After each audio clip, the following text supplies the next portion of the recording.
Hello everyone, welcome to part 97 of my story.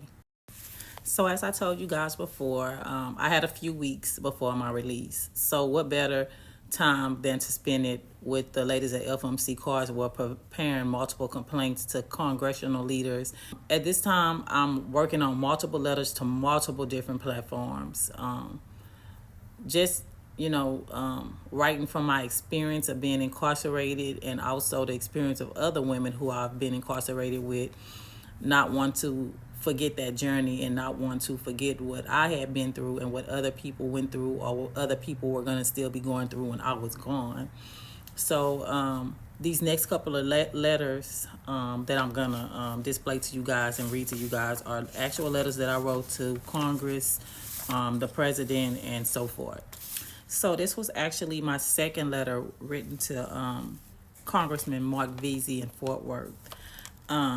It's written on 8/22 of 2022. I'm putting my inmate information in there, where I'm located and how to return a letter to me, and also my email address that I still had access to. So I basically wrote, Congressman Marc Veasey, my name is Kalitha Bush. I'm currently incarcerated at FMC Carswell Camp in Fort Worth, Texas. I will be released on September 6th of 2022, whereas I will return home to Houston, Texas to advocate prison and criminal justice reform. I'm writing this letter on behalf of the many women of whom will still be incarcerated upon my departure. There is a serious need for prison reform. After being incarcerated for more than a half a decade of my life and experiencing firsthand the devastating effects of incarceration, I can't help but to be a part of that change. There are so many things wrong with and in the system. FMC Carswell facility is in need of a full overhaul, staffing and staff retraining. I pray you continue to pay close attention to Carswell and take serious the complaints that come out of this facility. It is past time for someone to step out of their comfort zone and enter the trenches of the failed and corrupt system. And as I write, I hope that person is you. You are in the best position to make changes or start the process. I challenge you to come back out to the camp and speak with the incarcerated. Hear their pleas and frustration. They too are someone's loved ones. You will be so amazed with the ladies here and their gratitude of having someone to hear their voices.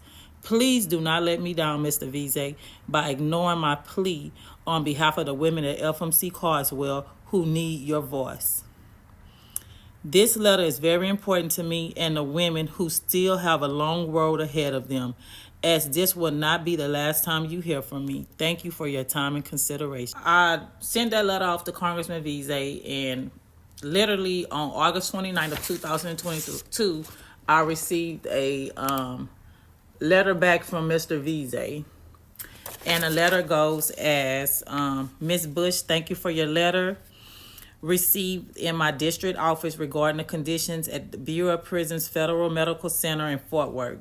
Rest assured that I will keep your concerns in mind whenever Congress discusses the current Bureau of Prisons rules, regulations, and procedures.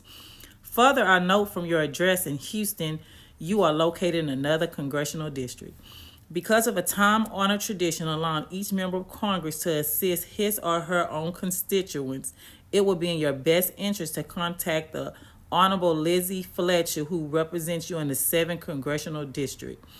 You may contact Congressman Lizzie Fletcher at the address below, and he basically put Congressman Lizzie Fletcher's district address for Houston, Texas in there, and basically thanked me again and signed it with his name.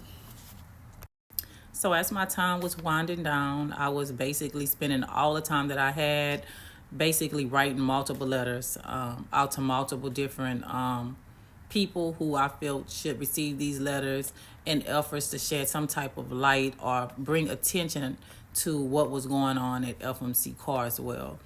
I knew that in light of my departure from FMC Carswell that my journey would not end there, that it would only continue to begin because the fire was fueled within FMC Carswell.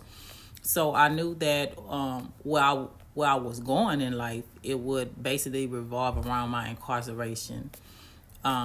and the time spent at FMC Carswell, and my compassion for the women who were incarcerated in that system.